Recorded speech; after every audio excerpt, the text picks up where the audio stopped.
apabila dalam asrama sampai tingkatan 6, Tingkatan A5. 5. Ha. Lepas tu keluar pada tu bekerja ke macam mana? Tak bekerja lagi. Tak bekerja lagi. Jadi Lanjut perjalanan ada pergi. saya dapat tingkatan 6. Okey. Tapi saya tak dapat lalui sebab terlalu tebal buku dia semua. Jadi okey. Saya kat sekolah saya ada 2 benda je saya hebat lah. Okey. Satu muzik, Muzik. satu sukan. Sukan apa tu? Saya suka bola sepak, hoki.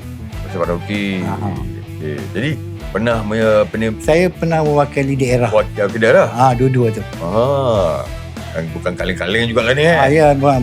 Pertahanan. Sebab saya punya kelebihan pada goalkeeper. Hoki pun saya keeper. Saiz badan pun tengok pun sesuai sangat. Memang sesuai lah. Betul tu. Jadi posisi itulah yang cikgu nak bawa saya menjadi belajar universiti nanti bahagian sukan. Itu masuk tingkatan 6 tapi saya tak boleh follow. Tak boleh follow, tak boleh ikut.